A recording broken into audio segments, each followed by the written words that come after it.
हाँ जी बच्चों, कैसे हैं आप सभी। उम्मीद है आप सभी बढ़िया होंगे, खुश होंगे, अच्छे होंगे। और आप लोगों ने जो अभी तक के वीडियो अगर नहीं देखे हैं तो पहले आप first, second, third and fourth chapter के जितने वीडियो अपलोड किए गए हैं उन सारे वीडियो को आप जरूर देखें।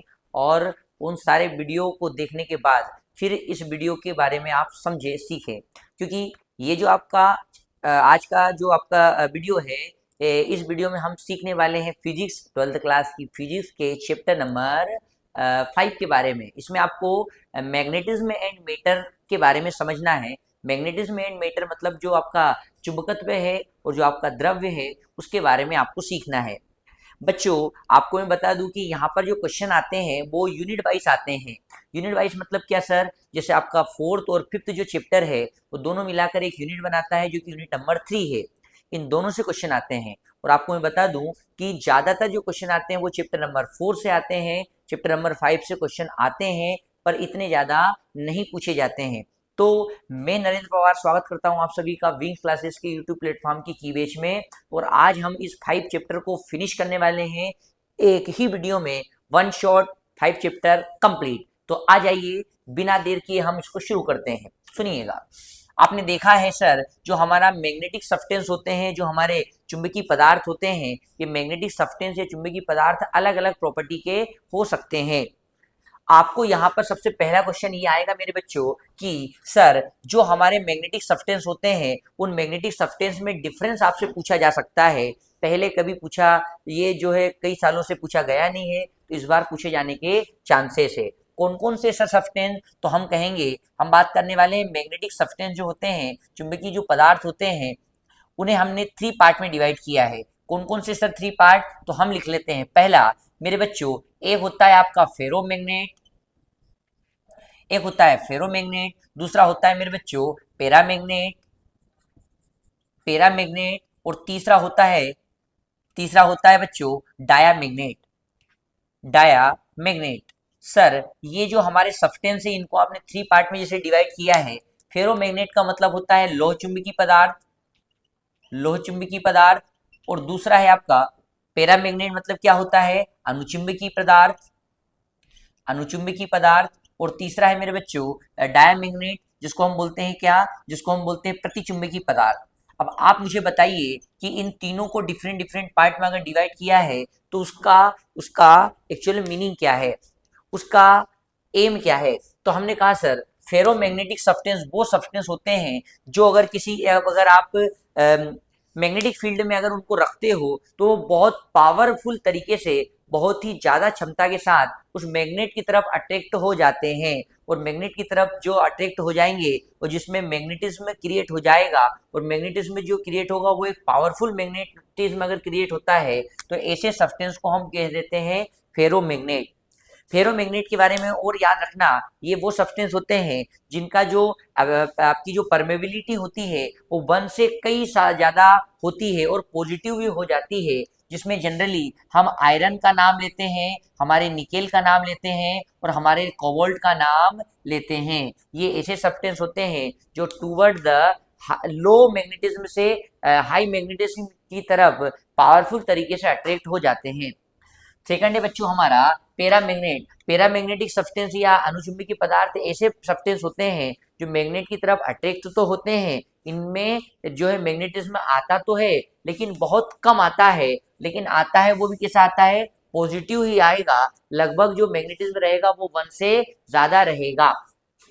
ऐसे सब्सटेंस में किसको रखा जाता है सर? तो मैं आपको याद दिला दूं, ऐसे सब्सटेंस में जनरली हम रखते हैं एल्यूमिनियम को, हम रखते हैं हमारे क्रोमियम को।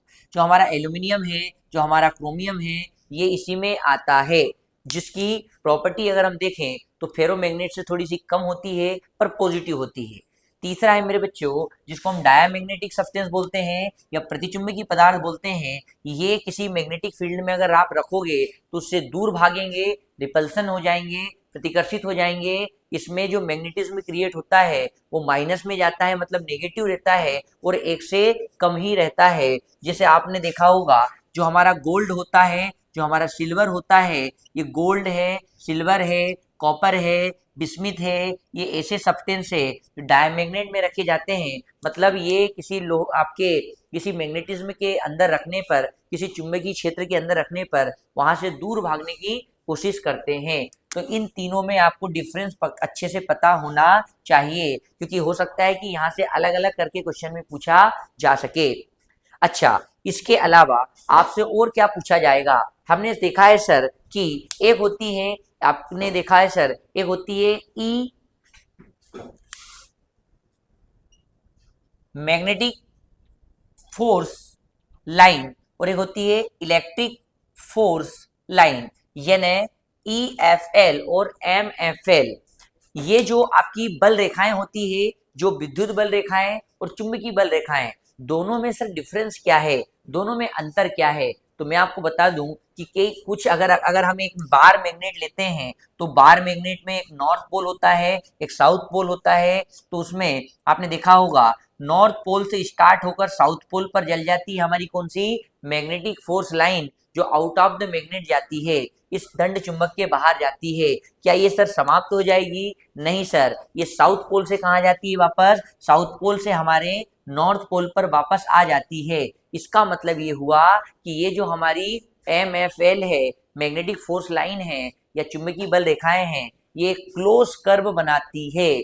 जबकि अगर हम इलेक्ट्रिक फोर्स लाइन की बात करें तो इलेक्ट्रिक फोर्स लाइन कब बनेगी सर? जब हम two equal but opposite charge को पास पास में रखेंगे, तब ये बनेगा इलेक्ट्रिक डाइपोल। और इससे क्या होगा? इलेक्ट्रिक फोर्स लाइन आपकी क्रिएट होगी, जो कहाँ जाएगी? जो आपके पॉजिटिव टर्मिनल से जाएगी कहाँ पर? नेगेटिव टर्मिनल पे जाकर पूरी तरीके से फिनिश हो जाती है, खत्म हो जाती है। मतलब कि ये आपका ओपन कर्व बनाएगी, यानी खुला वक्र बनाती है। ये दोनों में डिफरेंस है, ये डिफरेंस आपको याद होना चाहिए। मैग्नेटिक फोर्स लाइन की और भी प्रॉपर्टी आपसे पूछी जा सकती है कि ये कभी भी एक दूसरे को इंटरसेक्ट नहीं करती। और आपसे ये पूछा जा सकता है कि इंटरसेक्ट करने के अलावा कि जब भी हम इस पर एक टेंजेंट बनाते हैं, वो tangent magnetic field line, field की डायरेक्शन को शो करता है, इसलिए ये कभी भी एक दूसरे को इंटरसेक्ट नहीं करती है। साथ साथ क्लोज कर्व बनाती है और नॉर्थ से साउथ बाहर, साउथ से अंदर जो है आपके मैग्नेट के अंदर ये पूरा एक क्लोज कर्व कंप्लीट कर लेती है।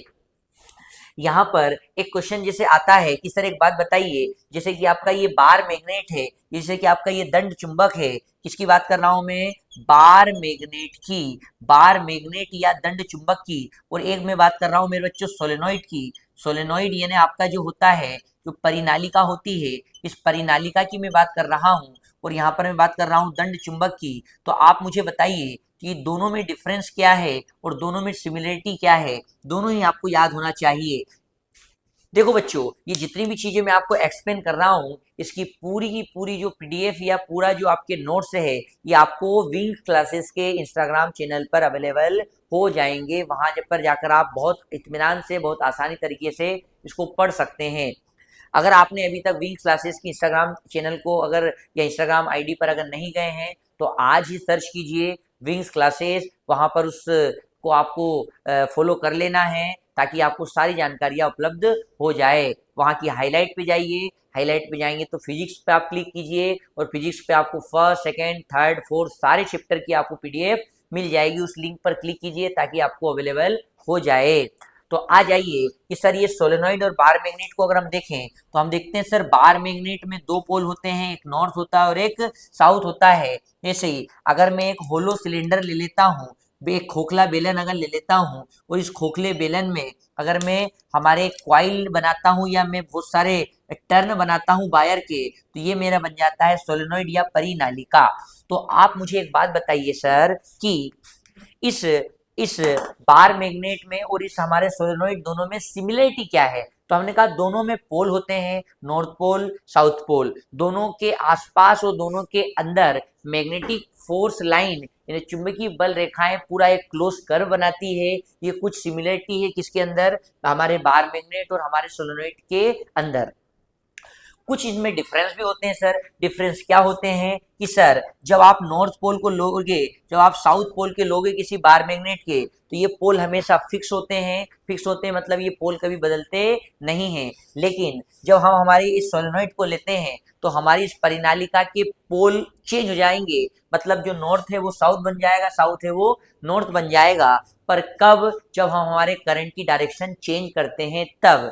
दूसरा कि सर ये जो हमारी मैग्नेट है, बार मैग्नेट, इस बार मैग्नेट का जो मैग्नेटिज्म है वो हमेशा उतना ही रहता है जितना कि पहले है, लेकिन जो सोलेनोइड है उसका मैग्नेटिज्म कम ज्यादा हो सकता है। वो डिपेंड करेगा हम इसमें कितना अमाउंट में करंट फ्लो करा रहे हैं, धारा की मात्रा पर वो निर्भर करेगा। और तीसरा डिफरेंस ये है मेरे बच्चों कि सबसे ज्यादा जो मैग्नेटिज्म होता है वो बार मैग्नेट में कहाँ होगा? बार मैग्नेट में हमारे हमारे पोल पर होता है मैग्नेटिज्म, जबकि उसके सेंटर पर जो मैग्नेटिज्म है वो सबसे कम होता है। जबकि अगर हम हमारे सोलेनोइड की बात करें तो सोलेनोइड पर आपको याद रखना है इसका जो चुंबकत्व होता है, मैग्नेटिज्म होता है, वो इसके एंड्स पर सबसे कम होता है और बीच में जो है इक्वली डिस्ट्रीब्यूट रहता है।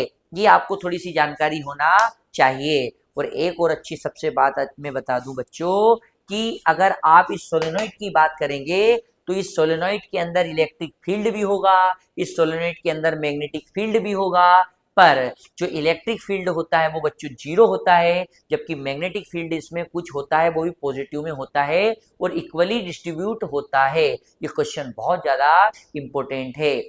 चुंबकीय क्षेत्र धनात्मक रहेगा, कुछ बराबर भाग में रहेगा, इक्वली डिस्ट्रीब्यूट रहेगा, जबकि विद्युत क्षेत्र इसके अंदर जीरो होता है। ये आपको याद रखना है। अच्छा, इसके अलावा और क्या क्वेश्चन आ सकते हैं सर? यहाँ पर आपको क्वेश्चन ये भी पूछा जा सकता है कि ये जो हमारे मैग्नेट है, इस मैग्नेट से एक क्वेश्चन ये आ सकता है कि सर अगर हम किसी बार मैग्नेट के कोएक्सल पोजीशन में, कोएक्सल पोजीशन की अगर हम बात करें, वहां पर अगर हम एक इंटेंसिटी निकालें, कहां पर? निरक्षीय स्थिति में, निरक्षीय स्थिति में अगर हम तीव्रता निकालें तो वो इंटेंसिटी या वो तीव्रता कैसे आएगी? हम बात कर रहे हैं किसी बार मैग्नेट की कोएक्सल पोजीशन की। तो कोएक्सल पोजीशन जिसको गॉस पोजीशन भी बोल सकते हैं, इसके लिए जो तीव्रता है वो कितनी आती है? ब्रॉड ऑन पोजीशन भी बोल सकते हैं। तो हमने कहा इसके लिए हमें एक बार मैग्नेट बनाना पड़ेगा। जल्दी से फटाफट समझने की कोशिश करते हैं। इसका एक पोल है जिसको हम नॉर्थ पोल बोल रहे हैं, इसका दूसरा पोल है जिसको हम साउथ पोल बोल रहे हैं। दोनों का एक मिड पॉइंट है जिसको हमने ओ बोल दिया। नॉर्थ से ओ तक की डिस्टेंस एल है, आपके ओ से साउथ तक की डिस्टेंस भी एल है। कोएक्सल पोजीशन का मतलब इसके परपेंडिकुलर अगर हम एक पॉइंट ले लेते हैं, मान लो यहाँ पर एक पॉइंट ले लिया मैंने P, इस P पॉइंट को जब मैंने लिया है तो ये कितनी डिस्टेंस पर है? तो मान लीजिए ये आपकी D डिस्टेंस पर आपने P पॉइंट लिया है, तो इस P पॉइंट पर आपको क्या निकालना है? इंटेंसिटी निकालना है due to a bar magnet. तो हमने कहा इंटेंसिटी सर हम निकाल सकते हैं, पर अलग अलग तरीके से। सर इसकी पोल स्ट्रेंथ जो होती है वो भी एम होगी, और यहाँ पर जो आपकी पोल स्ट्रेंथ होगी वो भी क्या होगी? एम ही होगी, क्योंकि मैग्नेट क्या है? सेम है। अच्छा, तो सर मैं अगर पहले नॉर्थ पोल के कारण अगर इंटेंसिटी निकालूं तो कितनी आएगी? ड्यू टू नॉर्थ पोल, यानी मैं उत्तरी ध्रुव के कारण तीव्रता निकालूं तो कितनी आएगी? तो मैं उस इंटेंसिटी को मेरे बच्चों बोल रहा हूं, इंटेंसिटी ऑफ मैग्नेटिक फील्ड को मैं बोल रहा हूं P1। वो आएगी म्यू 0/4 पाई इंटू, और क्या आएगा सर? यहाँ पर जो पोल है उस पोल आएगा, और साथ में यहाँ से यहाँ तक की डिस्टेंस जिसको हम क्या बोल रहे हैं? NP बोल रहे हैं, NP का स्क्वायर आ जाएगा। जिसकी डायरेक्शन क्या होगी? जिसकी डायरेक्शन आप देख रहे हो कि यहाँ पर नॉर्थ पोल पर जो इंटेंसिटी है वो कितनी होगी? तो हम कहेंगे सर इसकी जो डायरेक्शन है वो आपके P से लगाकर N तक मानी जाएगी। चलिए, P से लगाकर कहाँ तक? N तक। दूसरा, सर हमने अगर नॉर्थ पोल के कारण इंटेंसिटी निकाल ली है तो यहाँ से यहाँ तक की डिस्टेंस कैसे निकाली जाए उसकी हम चर्चा करने वाले हैं अभी थोड़े समय के बाद। कैसे चर्चा करने वाले हैं? देखिए, सुनिएगा, समझिएगा। हमने कहा sir due to S pole अगर मैं इंटेंसिटी निकालूं या दक्षिणी ध्रुव के कारण अगर मैं तीव्रता निकालूं तो सर वो कितनी आएगी? तो मैं बोल रहा हूं कि सर वो B1 B2 अगर है तो कितनी आएगी? Mu 0/4 pi into pole strength जो है वो कितनी? एम है, और यहाँ से यहाँ तक की डिस्टेंस कितनी है सर? यहाँ से यहाँ तक की डिस्टेंस है हमारी कितनी? एस से लगाकर पी तक, यानी क्या आएगी एस पी और उसका आ जाएगा स्क्वायर। अच्छा इसमें डायरेक्शन क्या होगी सर इंटेंसिटी की, तो हमने डायरेक्शन होगी कहाँ से कहाँ तक, हमारे पी से लगा हमारे एस से लगाकर पी तक, एस पी डायरेक्शन में इंटेंसिटी मानी जाएगी। चलिए सर अब समस्या ये है कि इस एनपी और इस एसपी इसकी वैल्यू कैसे फाइंड करें, तो हमने कहा इसको मैं दे देता हूँ इक्वेशन नंबर फर्स्ट, इसको मैं दे देता हूँ इक्वेशन नंबर सेकेंड। अब आपने इक्वेशन फर्स्ट और सेकंड अगर इसको नाम दिया है तो आपके सामने एक ट्राइंगल दिख रहा है, right angle triangle. Right angle triangle या तो आप ये वाला ले लो चाहे आप ये वाला ले लो, दोनों ही क्या रहेंगे सेम रहेंगे। तो मैं अगर राइट एंगल ट्राइंगल ले लेता हूँ कौन सा एन ओ पी, तो हम यहाँ पर बात कर रहे हैं in right angle triangle N O P समकोण त्रिभुज में अगर हम बात करेंगे पाइथागोरस थ्योरम लगाएंगे तो बताओ यहाँ पर ये जो हाइपोटेनियस ये क्या है, तो हमने कहा एन पी का स्क्वायर का हम करेंगे, इधर परपेंडिकुलर कौन है लंब कौन है डी स्क्वायर हो जाएगा और बेस कौन है एल स्क्वायर हो जाएगा।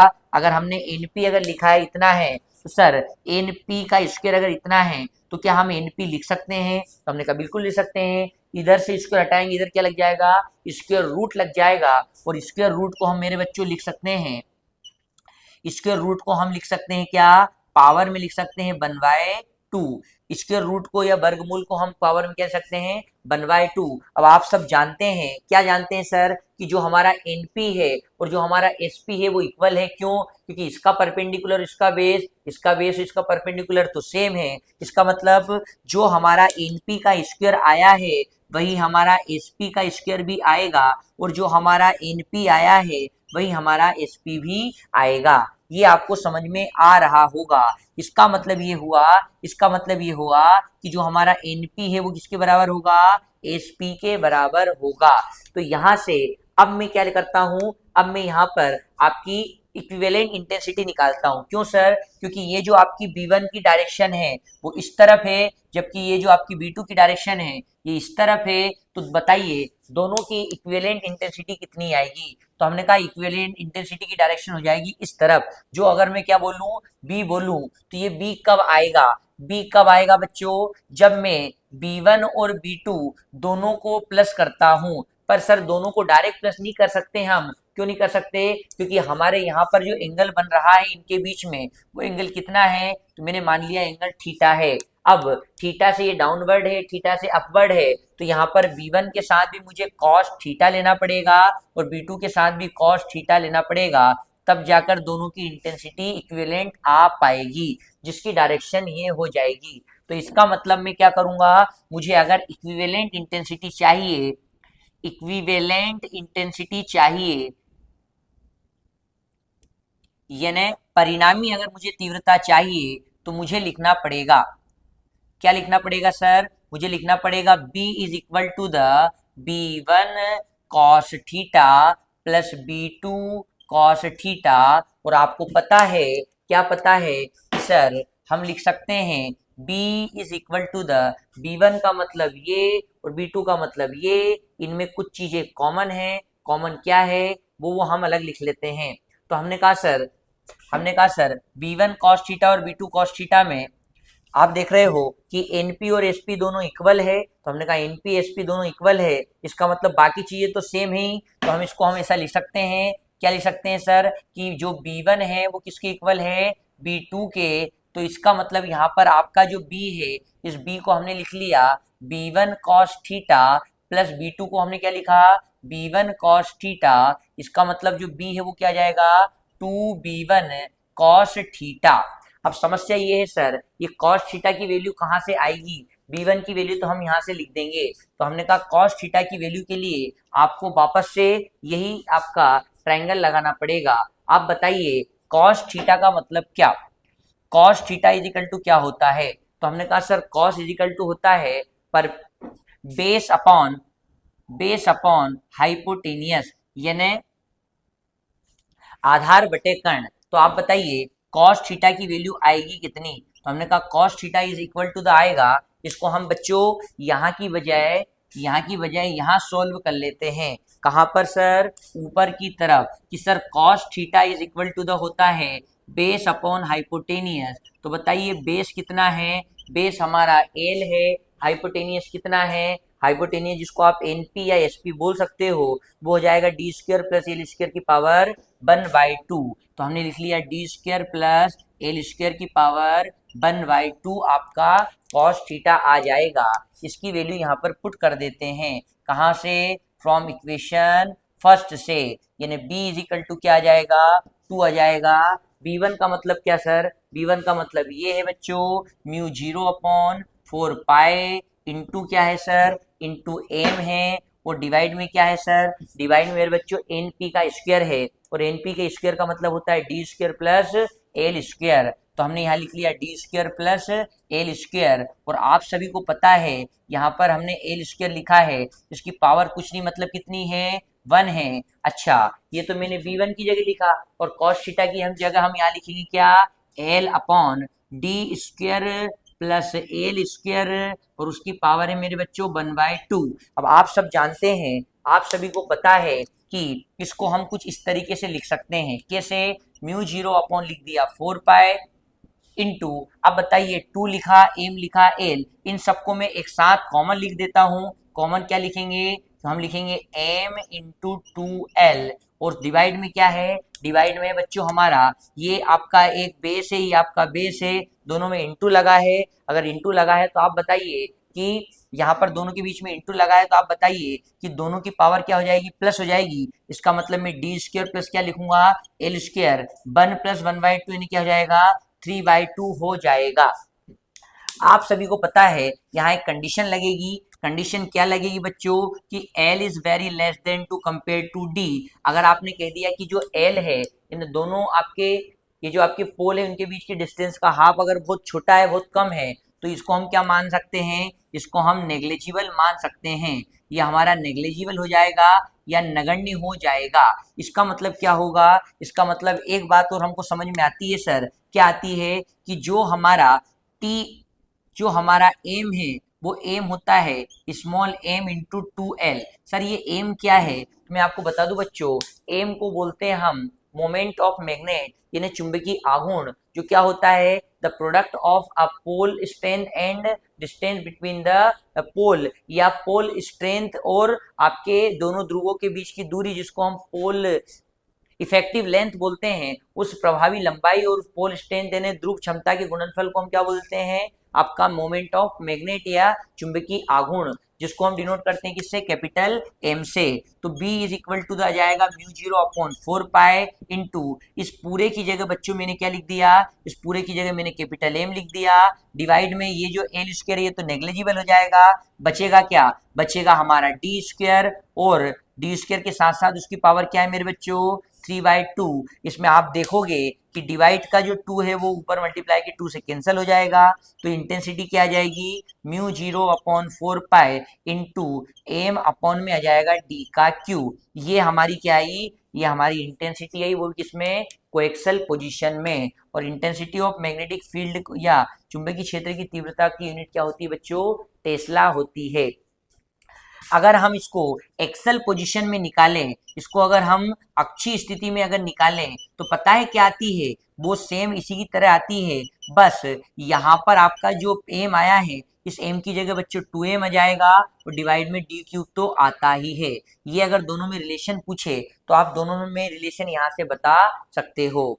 तो इस तरीके से ये जो क्वेश्चन है आपका, डेरिवेशन है, आपके लिए इंपॉर्टेंट है, जो आपको कर लेनी है, और इस चैप्टर से ज़्यादा ऐसे कुछ क्वेश्चन आते नहीं है, इसलिए हम इससे कम क्वेश्चन कर रहे हैं। जितने भी क्वेश्चन आपको बताए गए हैं आपके लिए सफिशिएंट है, और इन क्वेश्चन को आप कंप्लीट करेंगे ऐसी आपसे उम्मीद है। तो आप इस सभी चीज़ों को जरा फटाफट से इन सभी का स्क्रीनशॉट ले लीजिए। अगर स्क्रीनशॉट ले लिया है तो आज की ये जो क्लास है यहीं पर करते समाप्त। इन सब के नोट्स आपको इंस्टाग्राम आईडी पर अवेलेबल हो जाएंगे। तो आज के लिए धन्यवाद, thank you so much, bye bye, मिलते हैं अगले वीडियो में।